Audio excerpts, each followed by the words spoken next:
1943 to 1983. Welcome to a glimpse of the McNeely years. Tomorrow's map shows the high drifting southward, continuing to dominate the Midwest. This is the Don McNeely we all know today, a trusted meteorologist and a community leader. And this is the same man as he appeared early on in his broadcasting career, a novice radio announcer, barely out of high school, embarking on a media career that would carry him through the golden age of broadcasting as newscaster, sportscaster, interviewer, meteorologist, commentator, and the host of numerous programs in the formative years of KFVS. Certainly a career that would gain Don the respect of viewers through the years in a 5-state area as a dependable and informative source. Good evening. Those are pictures from a distinguished career in broadcasting that I might add is not nearly over yet. Don, did you have any idea 40 years ago when you took your radio job that you'd still be here at KFVS TV? Needless to say, Dave, I had no inkling whatsoever. Remember, this was 1943 and there was no television. My ambitions were all in terms of radio. I began on a small 250-watt station. That's what KFVS was then. And like most beginners in the field then, I dreamed of being an announcer on a big 50,000-watter or perhaps one of the radio networks.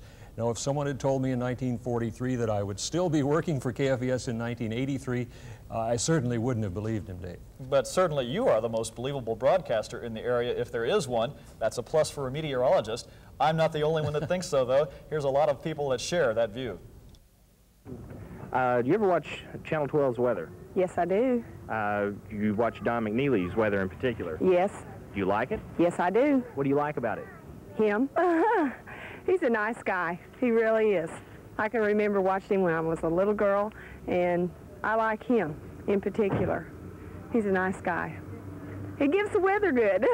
just the way he announces it. He talks plain, and I think he just generally does a good job.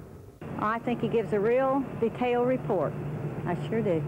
He gives the weather for here, and I trust him for here. I think he's one of the best. And I like his personality, too. I think he's a neat guy.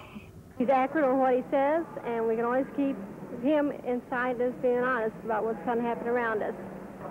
I just don't think you can beat him. I watch it 3 times a day, and I think he's one of the best that I've ever seen. Really, I do. Yeah, we always watch the severe weather reports at Channel 12 with him. I think he's great. I've watched him for years, and I like Don McNeely. I think Don might be KFVS. I mean, here's a man that's been here for many years because he's very professional. And I think you've observed, too, around the newsroom, we can have tornadoes all over the place. Don's not flustered. Don's in there doing his job, doing it well. And I guess in this business, we'd say Don is a polished professional and a great guy to work with, too. The McNeely years continues in a moment.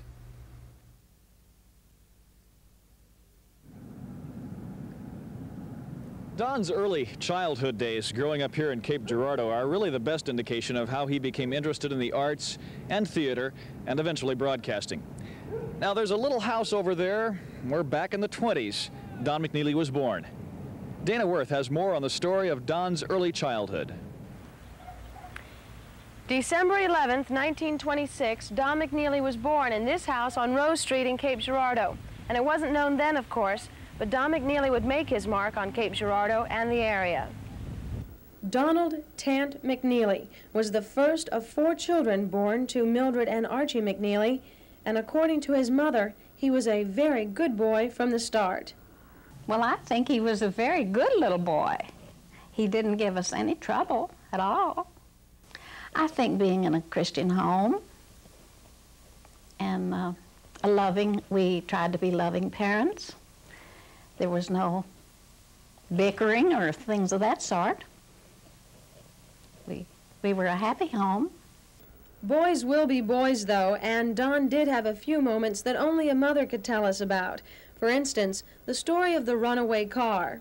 And the streetcar was, the track went around the corner, and my thought was, oh, the streetcar will hit the car, and then what'll happen?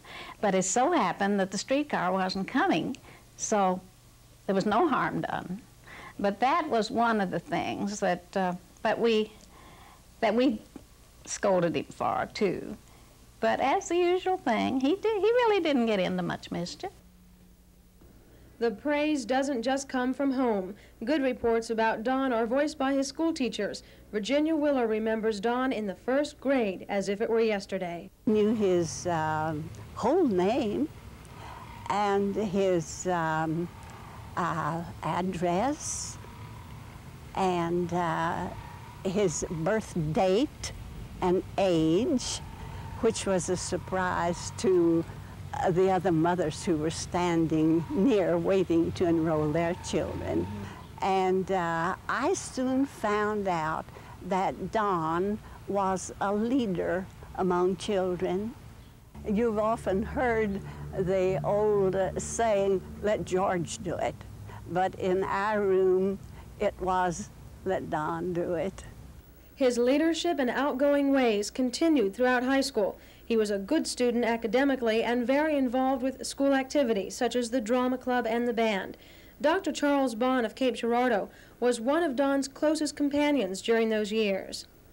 We had had some fun times back in high school, for example. In fact, it was 1943 when we had one of the big floods here. And we got a canoe and canoed up and down Main Street, nosed into some of the stores and paddled by the old train station and past the Jewish synagogue and that whole area. I really think he was no different than you see him now. He certainly was a leader, and he certainly was always a pleasant, outgoing person, but never noisy about it. He was, I guess we could say that he was just very much a gentleman and very well liked, and just a pleasure to be around. He's a very gallant person. Don graduated from high school in 1944, but he'd already begun his broadcasting career, announcing on KFES radio in 1943. His brother Jerry, now a successful Hollywood producer, remembers those days well. Don always made his parents proud. I can't think of any exception to that, really. He was, of course, the eldest and quite literally a big brother figure. He still is to me and to the other siblings. The positive image of the big brother is very definitely still there in our family, and so when he did something like this that began to attract attention, KFES radio in those days was as important to the community life as KFES television is today, and the fact that he had gone in such a high visibility position at that young an age, of course, we were all proud of him, and kids at school said, hey, I heard your brother on the radio, and hey, that's big time, and it was. Don, you take a great baby picture, and it seems like you had a fairly normal childhood, but you must have been dreading the approach to your 18th birthday. Well, yes, Dave. Uncle Sam called as soon as I turned 18. In fact, I'd already been working at KFES for over a year and a half, and I had completed 2 semesters of college at Southeast. This was during the height of World War II, and there was no question who got drafted. Every man who turned 18, if he could pass the physical, was in. The Battle of the Bulge was on in Europe, and in the Pacific, we were just reconquering the Philippines and preparing to invade Okinawa, so the Army needed infantry replacements, and lots of them. I was sent to Camp Robinson, Arkansas for basic training, but again, I was fortunate. I was one of a few chosen at the end of basic to enter a Japanese language program at the University of Pennsylvania. My buddies went off to the shooting war while I went back to college, and by the time I got to Japan, the war was over there, and instead of working as an interpreter, I did interviews with American soldiers to be sent back to hometown radio stations. I did a lot of traveling in Japan and even climbed Mount Fuji, Dave. That must have been a highlight of your stay in Japan. Now, the time you spent in the Army then was the only time you were away from KFES. Well, not quite, Dave. In 1949, I completed work on a master's degree in broadcasting at Northwestern University, and I took a job with a new radio station in Springfield, Missouri. But I was there only a few months when Mr. Oscar Hirsch persuaded me to return to Cape Girardeau as an announcer and jack of all trades with KFES radio. Eventually, Hirsch Broadcasting was to erect this tower for TV broadcasting after Mr. Hirsch fought for and won a VHF allocation for Channel 12 for Cape Girardeau. Then in the mid-60s, the Hirsch building was constructed in downtown Cape, and the station grew into its new quarters. Looking back, Dave, there were some exciting days in the development of KFVS-TV. There must have been. Well, you certainly were in the right spot when television came of age, Don, and there's something that I've always wanted to ask you. I think it's evident from Don's on-air presence that he enjoys what he's doing, and that what he is about is to tell viewers in the area what's the most important thing about the weather that's going on every day. Part of the reason I think that it works for him is that he has been here so long. He's an area native. He's been here at KFVS 12 since its very beginning. He knows what's going to happen. He knows how it happens. And he just has a feel that it takes a long time, a lot of experience to be able to follow through. I've spent a dozen years traveling around the country reporting for CBS News. But I wouldn't have been able to do that except for some good early training from people like Don McNeely. During the time I was at KFVS in the early 60s, Don spent hours working with me on pronunciation and presentation. In fact, Don has helped a lot of us in broadcasting. Don interviews a famous TV star of the 50s when the McNeely Years continues. It's my distinct pleasure to welcome you to a special interview with America's #1 television star of the most popular television show in the nation today, Gunsmoke, the man who plays the role of Marshal Matt Dillon of Dodge City, James Arness. Jim, come on in to meet the folks. All right. Very good. Nice to meet you. Nice to meet I know all the folks in the 5-state area are looking forward to meeting you in person, either tonight or tomorrow or Sunday, at the big J.C. Boot Heel Rodeo at Sykeston, Missouri. Well, I'm looking forward to that myself. I always really enjoy appearing at rodeos because 1956 was the year, and TV star James Arness was in Cape Girardeau. Don, that must have been interesting to interview. It was, Dave. I remember, though, that shortly after that, Arness refused to make any more public appearances, and actually that was one of his last interviews. And yet interviewing was just one of the functions you performed here at KFVS-TV. Nick Miller has put together an interesting story about some of the other shoes you've worn here at KFVS. When KFVS-TV signed on the air back in 1954, television wasn't nearly this complicated. All aspects of the trade were new and very few people specialized. Most everybody was a jack of all trades, as was Don McNeely. He did the scheduling.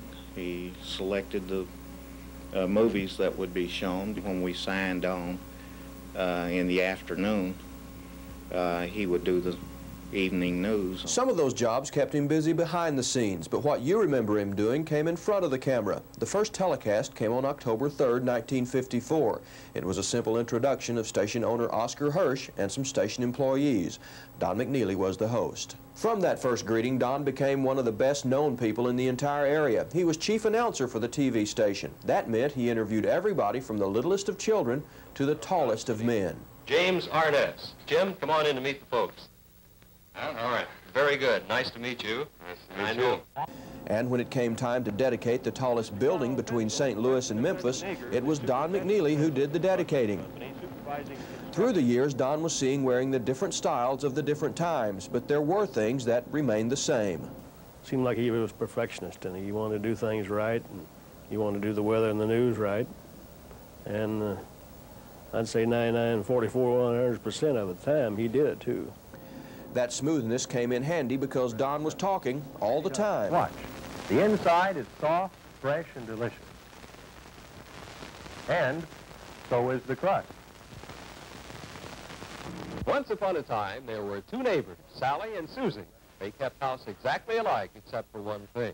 Nut clothes are made of the very finest materials, right down to the thread they're stitched with. Rugged enough to stand the toughest wear and wash, yet neat and trim to complement you and your job. And when news time came, that voice switched from selling clothes to delivering the news. Today at KFVS-TV, there's this nice news set with 4 chairs for all the different announcers. There's 2 chairs for the news anchors, 1 chair over there for the sports announcer, and of course, Don's weather chair. But back when Don was news anchor, all he had was a table with a piece of wood paneling attached to it. While Don worked at his job in front of the camera, television was growing up, becoming more sophisticated, and Don's career took a definite turn. Besides being able to talk smoothly in front of the camera, he had a private pilot's license, and that meant he knew something about the weather. So when KFVS needed a weatherman, he got the call. Standing in front of the camera, most likely before a weather map, is where most of you recognize Don. He figures that over the past 28 years, he spent a whole year on the television screen. But what about those other times when he's not at work? Diane Becker tells what Don does when he's away from the camera.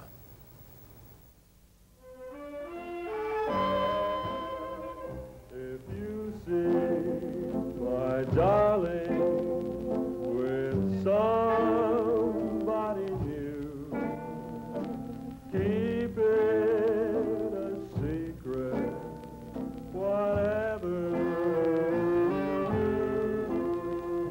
Don McNeely and his orchestra, 1951. Don sang and played alto sax. He was the leader of the band. In the early 50s, the Don McNeely Orchestra played at nightclubs in the area. The Purple Crackle, the Colony Club, and many a prom couple danced to the sounds of Don's band.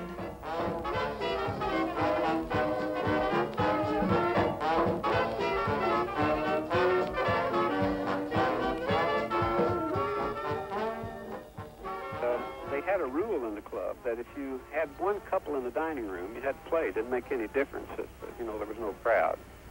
So when we would play over there on stormy nights or on blizzard nights when very few people would show up, well, we'd have to sit there and play to an empty house, and we always said we'd get snow blindness from the white tablecloths that were all over the place because there were no folks sitting at the tables. But we played anyway, and we enjoyed it.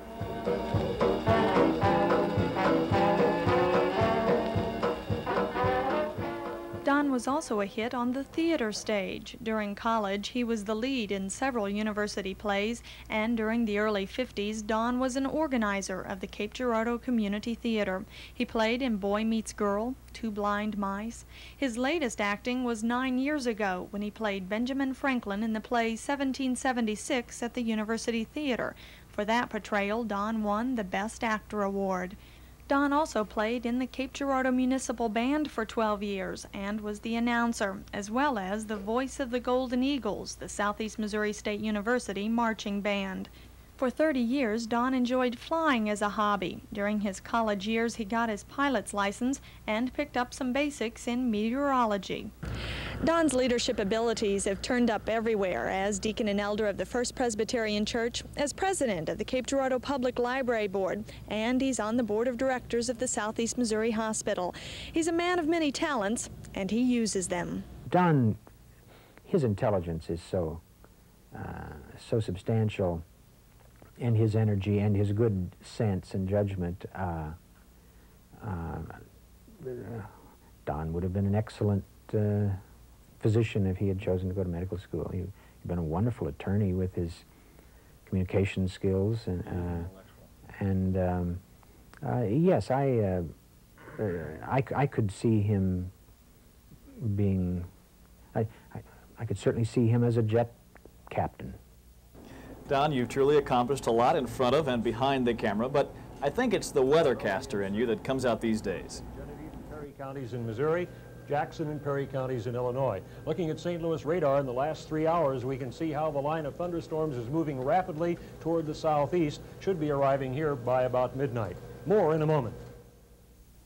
In fact, for many, many years, Don McNeely's weather forecasts and reports that have been made over Channel 12 have given the public excellent information.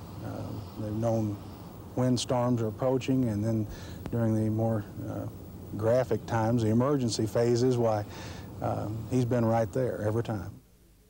Don, the weathercaster, when the McNeely Years continues. The Midwest is one of the most active weather regions in the country. In a year, residents here can expect anything from tornadoes and floods to heat waves and snowstorms. And Don, that has to keep your job interesting from day to day. It sure does, Dave. Of course, I've had an interest in weather since I became a pilot 36 years ago. And as it became more apparent that meteorology would require my full attention here at the station, I decided to pursue membership in the American Meteorological Society. I had to pass a tough written exam on my knowledge of meteorology, and then I was required to submit a videotape of my work to a panel of meteorologists for judging. And they must have liked what they saw, because I was awarded the seal of approval signified by the AMS seal. Well, Don, I know it didn't take the seal to convince the heralds of Chaffee that you knew what you were talking about. It was just a week before Christmas back in 1957, and they were watching your weather updates. Television was on, Channel 12. Don McNeely came on and gave a tornado alert. And he reported that some lady at Oran had spotted a tornado about 3 miles west of Oran. The heralds headed for the basement immediately after they heard that, and it wasn't a moment too soon because the wind demolished their garage and did considerable damage to their house, as these photos attest, but they're still here to talk about it, Don. I've always attributed the fact that Don McNeely's warning on the television at that time saved possibly our lives. Now, Don, your work has not gone unnoticed by others. We have a little surprise for you tonight. Channel 12, and he's a native of Cape Girardeau, an active member of the community which has benefited greatly from his dedicated public service, and southeast Missourians, particularly farmers, have come to depend upon his daily weather forecasts, which are delivered in professional calm, even in times of weather emergencies. I hereby proclaim July 15, 1983 as Don McNeely Day in Missouri. And we've asked Don specially to provide good weather on that day in order to show that he has become truly an accomplished weatherman. Don, congratulations and best of luck. And Don, just to prove he's not a politician with a lot of hot air, he put it all on paper. Here is his proclamation saying today is Don McNeely Day across Missouri. Congratulations. Well, that is certainly an honor, Dave. I appreciate it. Thank you. Your work has Thanks meant to so Governor much. Bond. Thank you. And thanks for joining us. My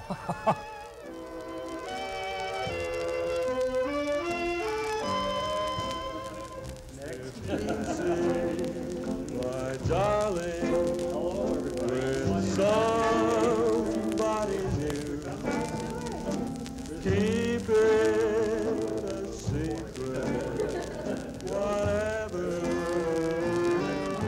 Join the KFBS staff and Don McNeely for a station-wide open house this Sunday the 17th in Cape Girardeau.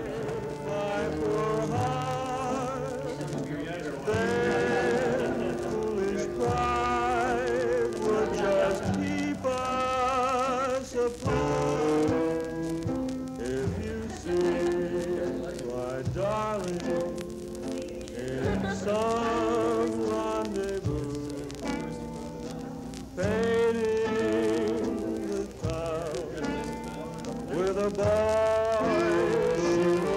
Thanks for joining us for the McNeely Years. Attention and